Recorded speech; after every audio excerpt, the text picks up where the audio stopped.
행복한 안식일 되세요.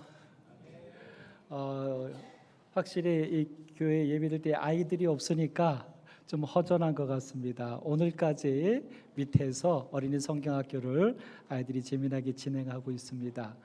이따 오후에 식사 이후에 아이들이 마당에서 물놀이 하면서 또 좋은 활동들을 한다고 합니다.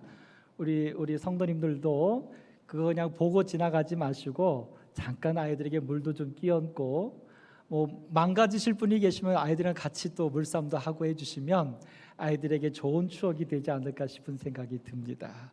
행복한 안식일 되십시오. 7월도 벌써 이제 중간을 넘어갑니다. 이번 한 주도 매일 한 분 한 분 우리의 사랑하는 믿음의 가족들이 있습니다. 한 분 한 분을 위해서 우리 정성스럽게 함께 기도해 주시면 감사하겠습니다. 이번 한 주도 우리가 그리스도인으로서 세상의 작은 봉사를 실천하는 한 주 되기를 바랍니다. 가족에게 깜짝 선물하기입니다. 그 다음에 이웃에게 밝게 인사하기, 그리고 30분 동안 불 끄고 생활하기도 있습니다. 한 주간 우리가 할 수 있는 작은 일들로 인하여 가정과 이웃과 사회에 그리스도의 사랑을 나누는 한 주 되기를 소망합니다. 2025년도 참 좋은 예수님 22번째 시간입니다. 컴퓨터 소리 내보내주세요. 오늘 제목은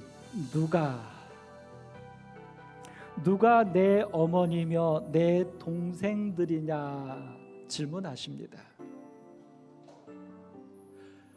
오늘 예수님께서 그에게 말하는 사람과 더불어 그 모였던 자들에게 던진 질문입니다만, 오늘 이 성경의 말씀이 살아있고 우리를 위한 말씀일 때 오늘 현재를 살고 있는 여러분과 저를 향한 질문이시기도 합니다. 예수님이 오늘 나에게 질문하십니다. 누가 내 어머니며 내 동생들이냐? 이 예수님의 질문에 대하여 우리 서울중앙교 성도 여러분, 믿음 안에서 우리가 정답을, 옳은 답을 진심으로 답할 수 있는 우리 모두가 되기를 간절히 소망합니다. 이 사건은 이렇게 시작됩니다. 마태복음 12장 47절에 보소서 당신의 어머니와 동생들이 당신께 말하려고 밖에 서 있나이다. 예수님께서 다시 사람들에게 말씀을 하려고 모여 앉았을 때 그 밖에 예수님의 육신의 친모와 이복 형제들이 찾아왔던 것입니다. 그리고 그곳에 들어오지 않고 그 밖에 서 있으면서 사람을 보내서 예수를 불러내고 있는 것입니다. 이런 그들의 말에 예수님은 정말 예수님답지 않은 답을 하십니다. 누가 내 어머니며 내 동생들이냐? 마리아와 예수님의 이복 형제들이 멀리서 소식을 전해온 게 아닙니다. 바로 그곳에 와 있습니다. 그리고 여기 그림에서 화가가 그렸던 것처럼 예수님의 눈에도 그 어머니와 형제들이 보일 수 있었을 것입니다. 그러니까 뻔히 어머니와 형제들이 있는 그 앞에서 옆에 사람에게 소곤거린 것도 아니고 혼자 중얼거리신 것도 아니고 그들 모두가 듣게끔 말씀하셨다는 것입니다. 누가 내 어머니며 내 동생들이냐? 소위 젊은 친구들 말로 쌩까고 있는 것입니다. 모른다고 하는 것입니다. 얼마나 황당한 일입니까? 더더군다나 예수님이, 오늘 우리는 예수님이 어떠신 분인지를 분명하게 압니다. 그분은 예수로 오시기 전에 이미 구약에서도 출애굽기 20장 12절에 십계명 가운데서 내 부모를 공경하라라고 말씀하셨던 분이 그분이십니다. 그리고 이 말씀을 이어서 예수님으로 오셨을 때도 계명 중에 무엇이 큽니까? 라고 질문할 때 분명하게 부모를 공경하라라고 말씀을 하셨던 분입니다. 변함이 없으신 분입니다. 부모를 공경하는 것이, 생명의 소중함을 인정하는 것이 그분에게 있어서는, 생명이신 그분에게 있어서는 달라질 수 없는 진리입니다. 더더군다나 그 예수님은 그가 어렸을 때 나사렛에 이르러 순종하여 받드셨던 분입니다. 비록 그때의 예수님의 부모들은 예수님이 메시아이신 사실을 아직 확신하지 못했을 때입니다. 성전에서 성인식 때에 예수를 잃어버린 후에 다시 찾아왔고, 예수님께서 내 아버지 집이라고 이미 하나님이 자신의 아버지요 자기는 보냄을 받은 독생자란 사실을 알려줬을 때, 안타깝게도 그 부모는 그 사실을 완벽하게 깨닫지 못했을 때입니다. 그러나 그렇게 깨닫지 못한 부모이지만 예수님은 어떻게 하셨냐면 순종하여 받드셨던 분입니다. 믿음이 연약하고 진리의 깨우침이 덜한, 순종할 수 없는 부모였지만, 그러나 그런 부모라도 예수는 순종했다고 하는 것입니다. 뿐만 아니라 예수님의 생애의 맨 마지막 장면, 위대한 선언, 다 이루었다라고 하는, 세상의 구원의 위대한 선언을 하는 그 중대한 시간에 자신의 생명을 다 내려놓는, 아버지여 내 영혼을 부탁하나이다라고 말할 수밖에 없는 그 위대한 순간에 예수님은 내 어머니라라고 하면서 요한에게 육신의 어머니를 부탁할 만큼 예수님은 부모를 공경하는 것을 말씀하셨을 뿐만 아니라 그분이 몸소 실천하셨던 분입니다. 그런데 이런 예수님이 바로 눈앞에 어머니가 그 먼 곳에서부터 여기까지 찾아왔는데, 아들을, 형제들까지 같이 왔는데, 그들 보는 앞에 누가 내 어머니며 내 형제냐라고 이렇게 쏘아 붙였을 수 있을까요? 왜? 예수님과 그 형제들이 부족해서? 만약 그들이 부족해서 예수님이 쏘아 붙였다면 오늘 우리는 또 이 예수님을 의심할 수밖에 없습니다. 왜냐하면 성경에서 분명히 예수님의 사랑에 대해서 이야기할 때 로마서 5장 20절에 보면 죄가 더한 곳에 은혜가 더욱 넘쳤다고 말씀하셨습니다. 사실입니다. 죄가 더한 곳에 예수님은 더 사랑하셨고 더 마음을 주셨고, 그래서 그들을 더 회개로 이끌시기 위하여 더 애쓰셨던 분이 예수님이십니다. 그분은 구약에서도 에스겔서 33장 11절 이스라엘이 하나님에게서 떠나가고 계속해서 경고하지만 또 떠나가고 결국은 이제 그들이 포로로 붙잡혀 갈 수밖에 없는 상황까지 갔을 때에 바로 그 순간에일지라도 에스겔 선지자를 통하여 하나님은 더 외치셨던 것입니다. 죄가 많고 더 문제가 많았던 그들을 향하여 예수님은 벌을 주거나 모른 척하거나 홀대한 것이 아니라 에스겔 선지자를 통하여 말하는 것입니다. 돌이키라. 이제 선지자들을 통하여 그들에게 경고하고 그들에게 말씀하다 지쳐서 이제는 더 위기의 순간이 다가오니까 아주 몸부림치시는 것입니다. 애쓰시는 거예요. 너희 악한 길에서 떠나라. 어찌 죽고자 하느냐. 이게 예수님이셔요. 히브리서 4장 15절에는 이런 예수님을 우리에게 이렇게 설명하지요. 우리에게 있는 대제사장은 우리의 연약함을, 체휼, 그것을 분석하여 죄로 지적하는 그런 분이 아니라고요. 그러니까 우리가 문제가 있을 때, 우리가 죄에서 벗어나지 못할 때 그런 우리를 모른 척하거나 비난하는 예수님이 아니라 그런 우리들일수록 더욱 사랑하시고 더욱 애쓰시고 더욱 은혜를 더하시는 분이 예수님이라는 것입니다. 이러한 분명한 예수님의 관점, 사랑의 관점에서 볼 때 이해할 수가 없는 것입니다. 왜 어머니와 형제들 앞에 대놓고, 그것도 많은 사람들 앞에서 공적으로 부인하셨을까?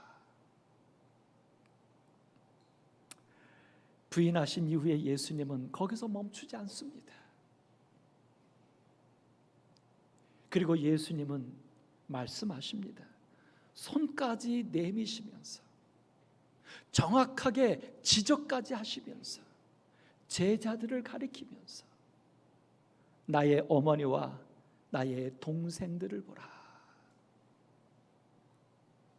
마가복음에는 제자들이 아니라 둘러앉은 자들을 보시며 그렇게 말씀하셨다라고 기록하고 있습니다. 극명합니다. 확실합니다. 모든 사람이 인정하는 혈육인 마리아와 형제들은 나의 모친도 나의 형제도 아니라고 부인하시고, 모두가 다 알고 있는 예수님과 아무런 연관이 없는 그 앞에 있는 자들을 향하여서는 예수님이 구체적으로 손까지 내밀면서 그들을 일일이 지적하면서 나의 어머니요 나의 형제라고 말씀하시는 것입니다. 분명하고도 확실합니다. 왜요? 그러면서 한 말씀을 던지시죠. 누구든지 하늘에 계신 내 아버지의 뜻대로 하는 자가 내 형제요 자매요 어머니이니라. 누구든지. 우리가 살짝 이렇게 말씀하신 예수님의 의도를 엿볼 수 있습니다. 그러니까 혈통적인 마리아와 형제들, 그들을, 자기를 믿지 못하는 그들을 예수님이 버리는 것이 아니에요. 폐가름하는 것이 아닙니다. 누구든지. 그러니까 지금 현재는 나의 어머니와 형제가 아니라고 예수님이 말씀하지만, 그렇게 말하는 저 마리아와 형제들일지라도 누구든지 뭐 하기만 하면, 아버지의 뜻대로 하는 자면 누구든지 내 어머니요 형제라고 말씀하시는 것입니다. 오늘 이 말씀 속에 숨겨져 있는 예수님의 깊은 사랑과 기별을 오늘 우리가 모두 듣고 깨닫게 되기를 간절히 소망합니다. 우리나라에 유명한 단편 소설 하나가 있습니다. 김동인 씨가 쓴 발가락이 닮았다. 그 원작 처음 수록된 책입니다. 발가락이 닮았다. 우리 내용들 대충 아시죠? 예. 1932년 1월 달에 동광이라고 하는 지에 발표한 단편 소설입니다. 줄거리를 잠깐 이야기하면, 여기 주인공 M이라는 사람이 나오는데 가난한 월급쟁이입니다. 조그만 회사를 다닙니다. 근데 그만 젊었을 때 좀 방탕한 삶을 살았어요. 그래서 육악에도 좀 드나들면서 성적으로 문란한 삶을 살았습니다. 그래서 생식 기능을 잃어버립니다. 근데 이제 이 책의 주체자처럼 얘기하는 나라고 하는 그 의사인데 와서 이제 자기의 진료를 의뢰하고 진료 결과 그렇게 나왔죠. 근데 한 2년 정도 지났는데 그 친구가 결혼했다는 소식이 들리고, 근데 찾아와요. 그리고 제안하죠. 자기를 다시 검사해 줄 수 있겠냐고. 근데 2번이나 찾아서 얘기하는데 끝끝내 검사는 하지 않고 돌아갑니다. 그런 일이 있은 지 한 6개월 정도 지났는데 다시 찾아왔는데 아이를 안고 찾아오지요. 결혼했다는 소식도 있었고, 근데 또 아내가 아이를 낳은 겁니다. 그래서 사실은 그래서 검사하러 온 거예요. 근데 검사를 하지 않고 끝내는 돌아갑니다. 그리고서 나중에 6개월 정도 있다가 이제 열이 나는 아기를 안고 또 찾아온 것입니다. 자기 아이였죠. 근데 그 아기를 안고 와서 의사인 그 주인공 화자에게 말합니다. 아이를 보여주면서 그 MC가 말하는 거죠. 나의 증조부를 닮았다. 자기를 닮았다가 아니라, 자기 바로 위에 할아버지를 닮았다가 아니라, 그 할아버지 위가 누구죠? 증조. 그 할아버지를 닮았다는, 증조부를 닮았다는 겁니다. 이렇게 말하는 이 M의 이야기를 의사 선생님이 들으면서 그를 이해한다고 말해요. 그리고 이제 그 아이를 진료하는데 그 M이 한마디 더 합니다. 그 아이를 이제 벗겨서 하는데 그 발가락을 보이면서, 발가락 중에 가운데 발가락, 가운데 발가락이 다른 것보다 유난히 길었어요. 그걸 가리키면서 나를 닮았다라고 한마디 더 합니다. 그래서 이 의사 선생님이 그렇다고, 맞다고, 꼭 닮았다고, 그리고 아이를 안고 떠나갑니다. 이게 이 이야기의 줄거리입니다.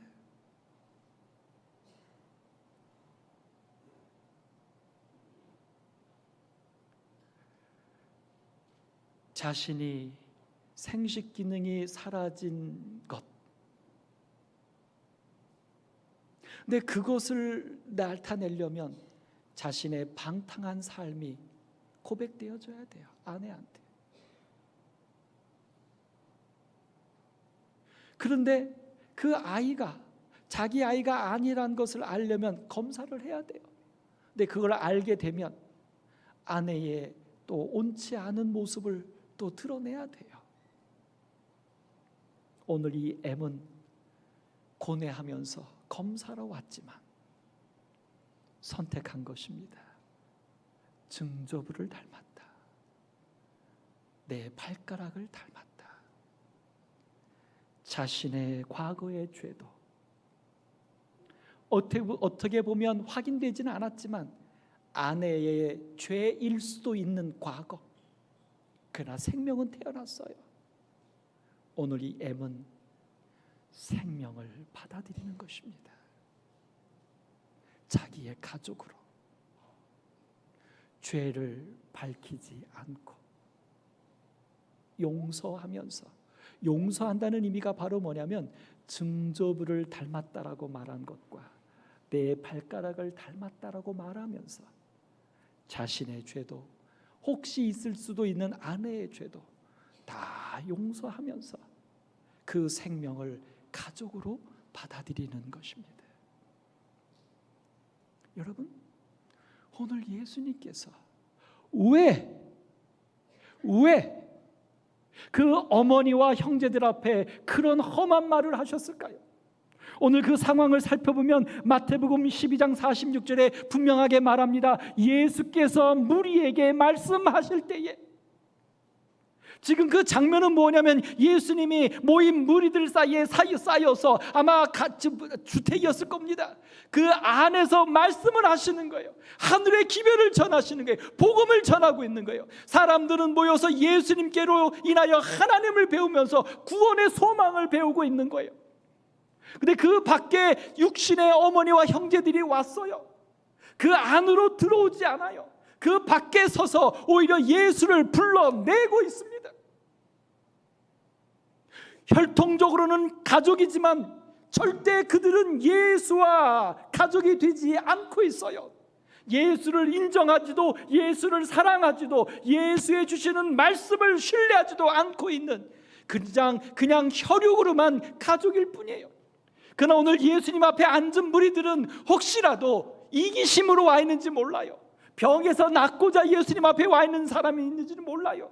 혹시 자신의 외로움과 자신의 불안함과 자신의 절망을 해결하기 위한, 자기를 위한 목적으로 예수 앞에 앉아 있는지 몰라요. 그러나 그들은 예수 앞에 앉아서 예수의 손이 지적하는 바로 그곳에 앉아서 예수님의 하시는 그 말씀을 지금 듣고 있는 것입니다.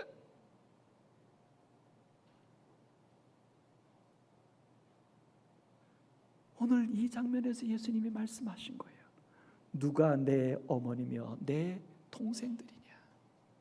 우리 조금 더 이 둘의 상황을 한번 좀 비교해 보시면 어떨까요? 여기 예수님의 어머니와 형제들의 모습, 그 다음에 그 안에 있었던 예수님이 지정하신 내 어머니와 형제라고 하는 모습의 단순한 성경절입니다. 근데 오늘 그 다음 50절에 말한 누구든지 하늘에 계신 내 아버지의 뜻대로 하는 자가 내 어머니와 형제라고 말했는데, 내 아버지의 뜻대로 행하는 것이 무엇일까? 여러 성경절을 통해서 그것을 얘기할 수 있지만 오늘 이 본문에서만 한번 찾아보자고요. 무엇일까? 아버지의 뜻대로 행하는 게. 오늘 여기 첫 번째, 예수께서 무리에게 말씀하실 때입니다. 하늘의 기별을 전하실 때입니다. 그 전하실 때 장면이 달라요. 어머니와 형제들은 밖에 있어요. 밖에 있어요. 말씀하시는 예수님 앞에 들어오지 않아요.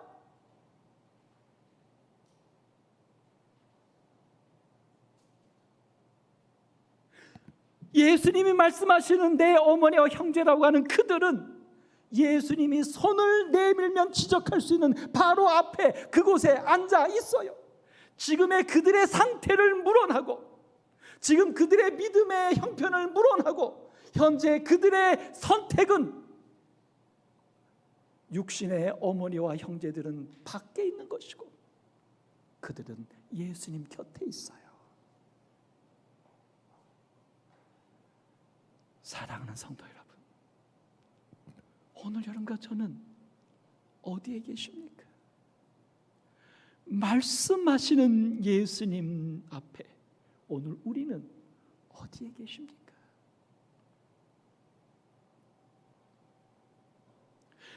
말씀을 들은 우리들은, 들은 그 말씀과 우리는 어디에 있습니까? 또 하나, 여기 예수님의 어머니와 형제들은 예수께 말하려고 왔어요. 예수님께 자신들의 말을 하려고 왔어요. 예수님께 자신의 생각을 이루어내려고 왔어요. 그래서 예수를 밖으로 나오라고 하는 것입니다. 그러나 오늘 예수님이 지적하는 그들은 제자들이라고 표현을 하고 있어요. 예수님께 배우려고 따라 있는 자들이에요. 예수님께 얻으려고 따라 있는 자들이에요. 그곳에 모인 다른 사람들 모두도 다 예수님의 말씀을 듣기 위하여 오늘 그곳으로 온 자들인 것입니다. 오늘 우리는 예수님께 말하려고 살고 계십니까? 예수님의 말씀을 들으려고 하십니까?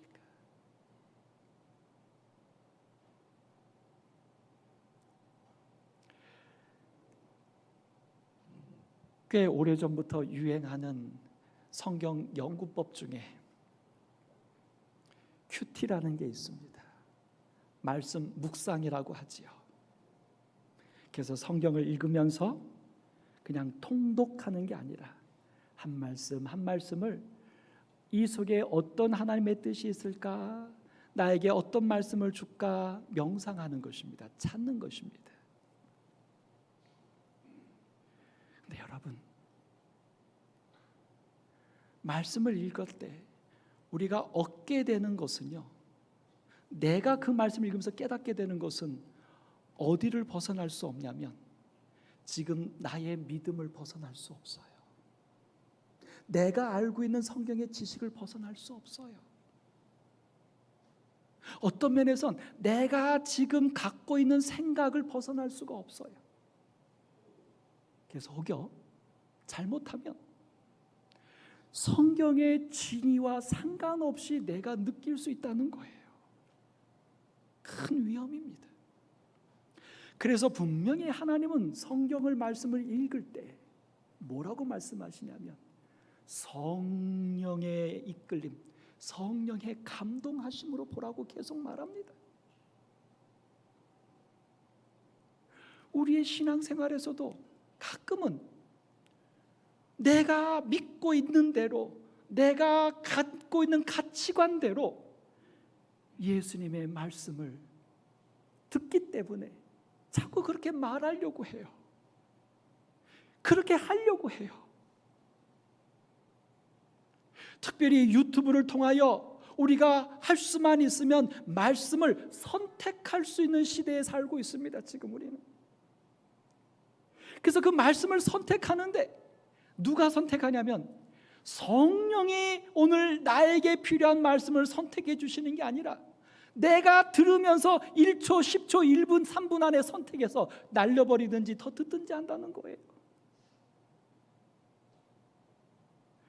여러분, 이 모든 일에 오늘 여기 주신 이 말씀을 깊이 있게 우리가 고뇌해 보시기를 권해드립니다. 내 아버지의 뜻대로 하는 자, 어떻게 하는 자예요? 예수님 곁에 가는 자예요. 그리고 예수님의 말씀을 들으려고 하는 자예요.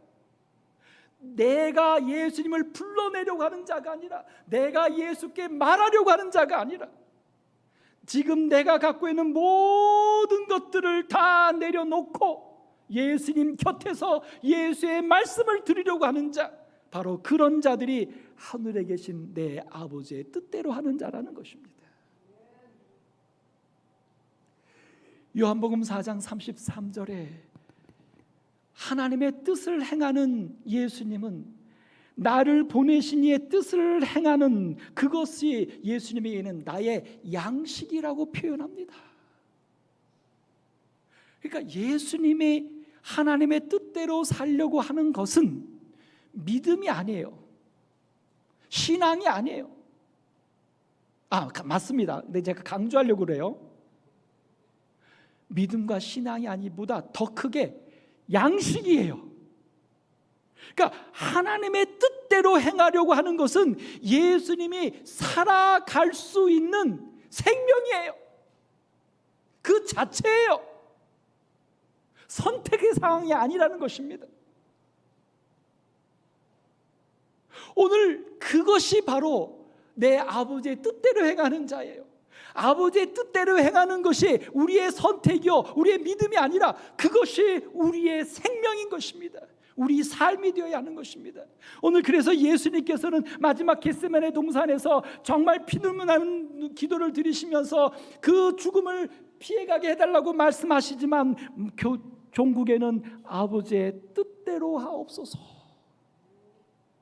나의 감정도, 나의 이성적인 판단도, 나의 믿음도 내 아버지의 뜻대로.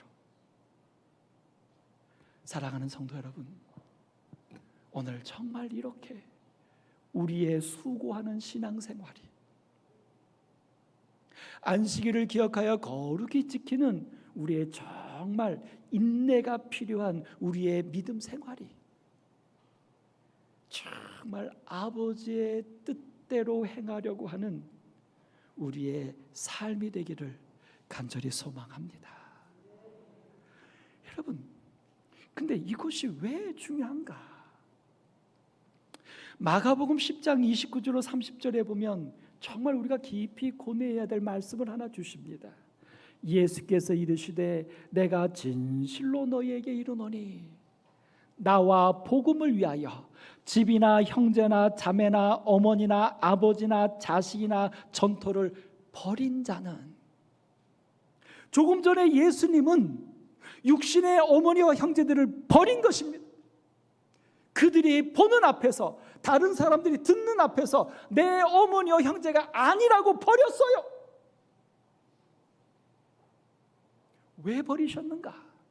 근데 이렇게 버린 자는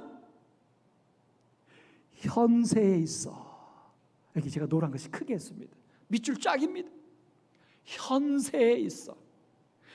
현세에 있어서 부모나 자식이나 형제나 전토나 모든 것을 버린 자는 현세에서, 하늘에서가 아닙니다. 죽음 이유가 아닙니다. 구원받은 이유가 아닙니다. 현세에 있어서 그 버렸던 것, 집과 형제와 자매와 어머니와 주식과 전토를 어떻게 한다고요? 다 같이 시작. 100배나 받대. 아멘. 안 하시네. 100배나 받는데요. 그러면 어머니 하나 버리면 어머니가 100사람 되나?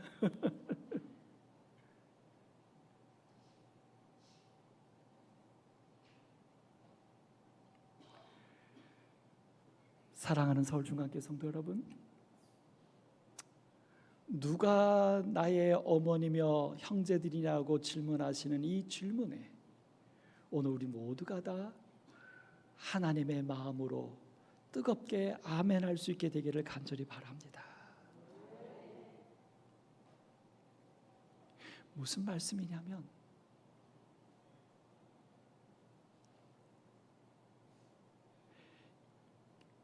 예수님의 어머니와 형제들이 왜 왔냐면, 아까 본 대로 예수님이 미쳤다 하여서 예수를 데리고 집으로 가려고 왔어요.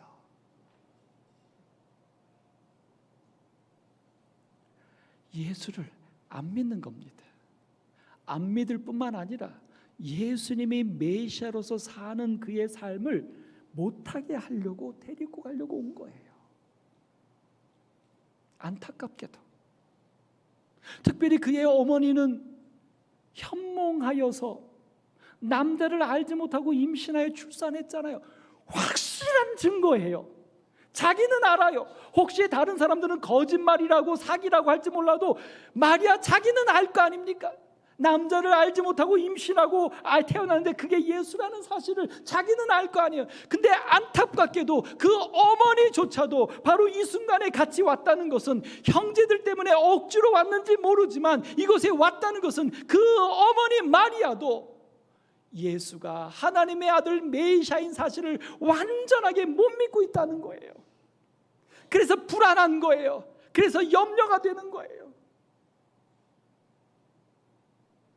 그렇게 믿지 못하여 불안함으로 예수가 메시아로서 가야 할 길을 방해할 때,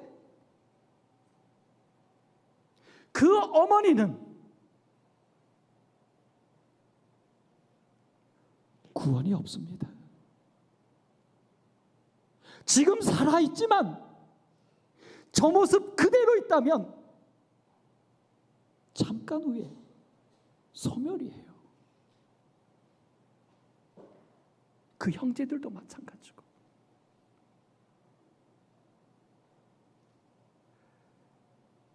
오늘 그런데 예수님이 이렇게 말씀하신 이후에 우리는 그 다음을 압니다. 예수님께서 돌아가실 때 그의 어머니 마리아가 십자가 밑에 있었지만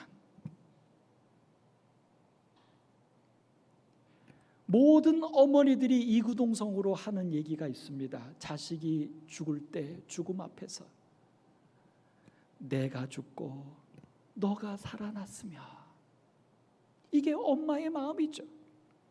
근데 예수님의 십자가에 돌아가시는 장면에 예수님도 한 말씀도 없었지만 그의 어머니 마리아도 모든 어머니가 하는 그 말씀을 하지 않아요. 왜요? 오늘 이 처참한 예수님이 자기를 부인하는 이 장면 이후에 어느 쯤엔가 그의 어머니 마리아는 이제 내가 낳은 아들 예수가 아니라 현몽한 것처럼 그는 나를 구원할 하나님의 아들 메시아인 것을 믿게 되었다는 것입니다. 모든 사람들은 슬퍼하고 도망갔을지라도 그의 어머니 마리아는 그 십자가 밑에까지 지켰고 무덤까지 갔습니다. 왜요? 슬퍼했을 뿐만 아니라 그 예수는, 자기의 아들은 죽음으로 끝나는 것이 아니라 아니 죽어야 할 메시아요, 다시 살아날 메시아인 것을 믿었기 때문인 것입니다. 오늘 예수님께서 요한을 향하여 내 어머니라 말할 때에 성경은 이렇게 기록합니다. 그의 요한이 그날로 자기 집에 모시니라. 어머니 마리아가 아주 순종하여 요한을 따라갔다는 것입니다. 예수는 무덤에 남겨둔 채, 어떤 어머니가 그럴 수 있어요? 무덤을 못 떠나야죠. 어떻게 편안하게 갑니까? 근데 그의 어머니 마리아가 편안하게 예수의 말대로 요한의 집에 가서 모심을 받았다는 것은, 그 마리아는 이제 드디어 예수님 밖에 있었던 마리아가 아니라 이제 예수님 곁에 있는 마리아가 되었고, 예수에게 말하려고 했던 육신의 어머니가 아니라 예수의 말씀대로 믿는 하나님의 가족이 되었다는 것입니다. 사랑하는 성도 여러분, 현세에 있어서 100배나 받습니다. 우리의 가족이. 다시 말해서 우리의 육신적인 관계 속에서 육신적인 사랑을 뛰어넘어 영적인 구원의 사랑을 우리가 베풀 때, 그것이 에베소서와 빌립보서와 계속 신약에서 말하는 관계에 대해서 말할 때 주 안에서 죽게 하듯 라고 말하는 부부의 관계, 부모와 자식의 관계, 상전과 종의 관계, 모든 관계에서 말하는 죽게 하듯 사랑하고 죽게 하듯 순종하라는 말의 핵심인 것입니다. 우리가 그렇게 우리의 모든 혈육의 관계 속에서 하나님의 사랑으로 사랑할 때 그 가족이 100배나 된다는 거예요. 그 가족이 바로 하늘 가족이 된다는 사실인 것입니다. 사랑하는 서울중학교 성도 여러분, 오늘 여러분과 저의 가족이, 그런 하늘 가족이 100배나 늘어나는 우리 모두 되기를 간절히 소망합니다. 우리의 육신의 가족이 육신의 혈육의 가족에서 끝나지 말고, 우리가 정말 예수님처럼 하늘의 사랑으로, 구원의 사랑으로 사랑하여 육신의 가족이 우리의 영적인 가족들도 되기를 간절히 소망합니다. 여기 가로 뽑은 기별 259쪽입니다. 하늘에 있는 하나님의 가족으로 인정받을 가치가 있는 모든 사람들은 서로를 하나님의 아들과 딸로서 인정할 것이다. 가정과 건강 311쪽, 우리를 하늘 가족의 일원이 되게 하시고자 그분께서는 지상 가족의 일원이 되셨다. 그분께서 인자가 되심으로 아담의 모든 아들, 딸들과 형제가 되신다. 밑에 노란 글씨, 하늘은 그들을 성도들의 형제로 여기는 것은 물론이요 죄인들의 형제들로도 여긴다. 그렇습니다. 그리스도 안에서 오늘 우리는 육신의 가족관계를 뛰어넘어 모두와 더불어서 하늘 가족이 되어야 하는 것입니다. 그것이 바로 100배나 얻게 되는 축복인 것입니다. 하늘에 가서 만날 하늘 가족이 아니라 이미 이 지상에서, 현세에서 우리는 하늘 가족으로 함께 살아갈 수 있다고 말씀하시는 것입니다. 오늘 이 일이 꼭 우리 중에 이루어지게 되기를 간절히 소망합니다. 지금 드리는 말씀은 이제 여러분을 처음 슬쩍 아는 목사가 아니라 이제 3년 가까이 나름대로 우리 서울중학교 성도님들을 한 분 한 분 안다고 하는, 그리고 여러분 한 분 한 분을 위해서 제가 알 수 있는 진심으로 기도하고 간구하는 목사로서의 드리는 간곡한 말씀입니다. 교회에 보내는 권면 44쪽에 오늘날 하나님의 교회에는 형제의 사랑이 매우 부족하다. 그래서 우리가 외로운 거예요. 육신의 관계도 다 깨졌잖아요. 옛날처럼 같이도 못 살고, 아무리 이웃에서도 전화 한 통이면 끝이고,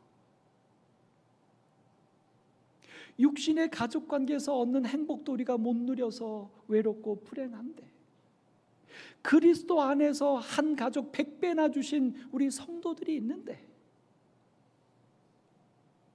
우리가 교회 생활하면서 내 옆에 있는 성도들을 가족이라고 느끼지 못하니까 신앙을 떠나서 가족의 삶에서도 외롭고, 신앙 안에서도 옆에 사람이 있지만 가족이라고 생각하지 못하니 외롭고, 구주를 사랑하노라고 공언하는 많은 사람들이 그리스도인의 사귐으로 저들과 연합한 자들을 사랑하기를 등한히 한다.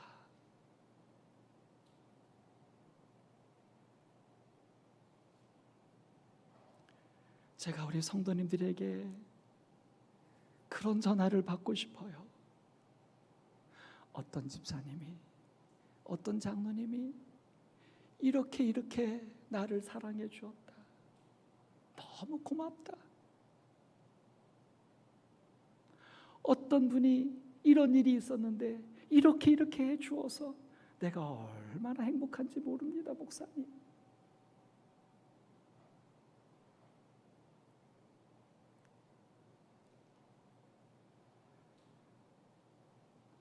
열 손가락은 굵기가 다르고 길이가 다릅니다. 이유는 역할이 다르기 때문이에요. 각자 다 귀한 것입니다. 가족은 다 달라야 돼요.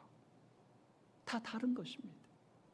그런데 가족은 다른 것 때문에 미워하지 않아요.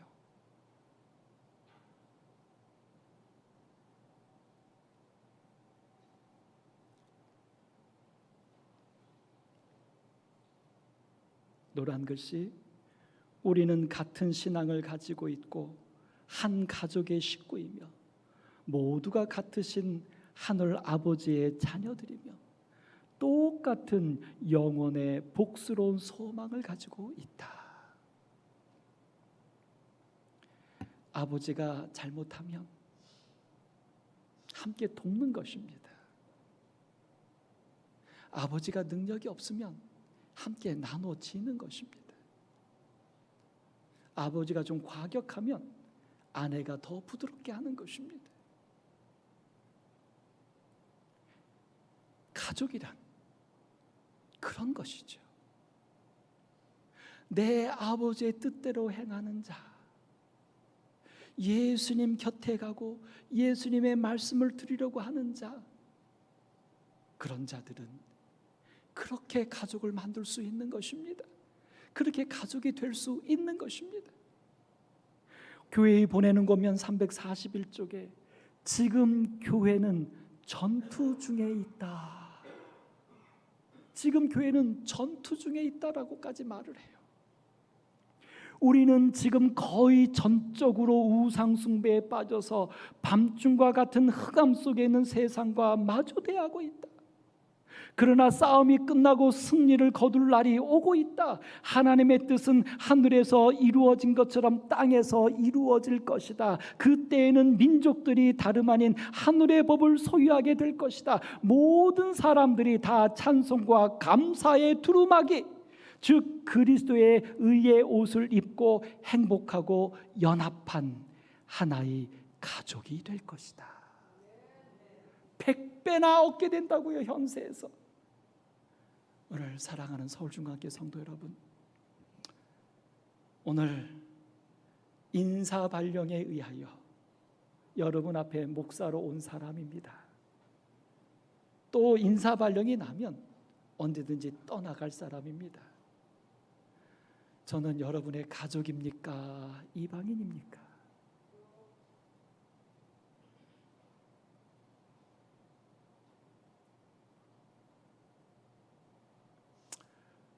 오늘 여기 성도님들이 계십니다. 교회는 꼭 와야 하는 곳이 아니라 각자의 선택이죠. 여러분은 가족입니까? 객입니까?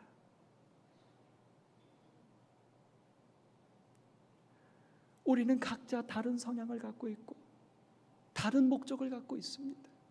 다른 장단점을 갖고 있습니다. 우리는 닮은 가족입니까? 하나도 닮은 것이 없는 남남입니까? 예수님이 말씀하시려고 이곳에 계십니다.